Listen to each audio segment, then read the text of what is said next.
Hello friends. आज इस video में हम बात करेंगे कि हमें दिसंबर 2025 में मार्केट आउटलुक कैसी लग रही है। तो we will discuss everything right from economic events in December 2025 global या इंडियन। फिर मैं थोड़ा सा ग्लोबल आपको सिनेरियो भी दूंगा। फिर हम बात करेंगे कि इंडियन डोमेस्टिक आउटलुक हमें कैसा लग रहा है, पर्टिकुलर सेक्टर वाइज हमें कैसा लग रहा है। निफ्टी ने पिछले दिसंबर से पिछले 5 साल में कैसा परफॉर्म किया है उसका एक आपको टेबल भी प्रेजेंट करूंगा। तो यहाँ पे मैं थोड़ा सा डेटा के साथ आपको प्रेजेंट करूंगा, तो आप प्लीज इस वीडियो को पूरा देखिएगा। एंड में हम लोग प्राइस एक्शन भी देखेंगे चार्ट्स पे कि मार्केट हमें कैसी लग रही है।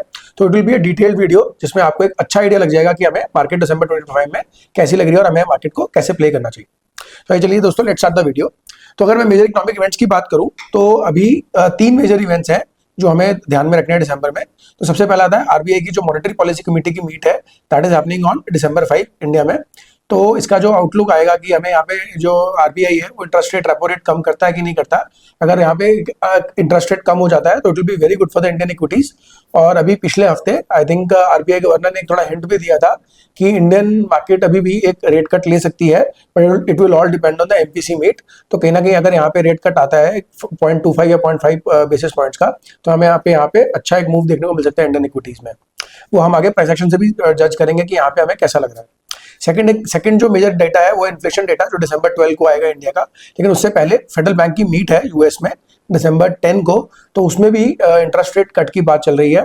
तो अगर इंटरेस्ट रेट कट हो जाता है दिसंबर में फेडरल बैंक के द्वारा यूएस में, तो it can also spur economic growth all over the world and India को भी इससे फायदा होगा। तो ये 3 मेजर इवेंट्स है जो हमें देखने होंगे। तो अगर हम बाकी आगे चलते हैं नेक्स्ट पार्ट में। अगर मैं नेक्स्ट पार्ट की बात करूं तो ग्लोबल मार्केट आउटलुक हमें कैसा लग रहा है पहले उसके बारे में देख लेते हैं।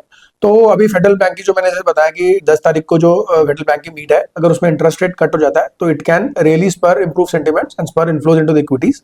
तो इसलिए ये बहुत ही इंपॉर्टेंट बात होगी। तो अगर कहीं ना कहीं अगर फेड इंटरेस्ट रेट कट नहीं करती है जो कि एक्सपेक्टेड है, तो थोड़ा सा हमें यहाँ पे बेरिशनेस देखने को मिल सकती है। तो it will all depend on December 10। बाकी हालांकि जो फेवर है वो यही कह रही है कि इंटरेस्ट रेट कट होगा। तो लेट्स सी व्हाट हैपेंस।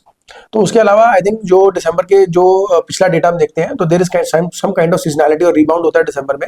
एक सेंटा रैली जिसको बोलते हैं वो भी आ सकती है। तो कहीं ना कहीं ये सब चीजें अगर मैं ओवरऑल देखूं तो यहाँ पे हमें दिसंबर के लिए बुलिश आउटलुक मिल रहा है।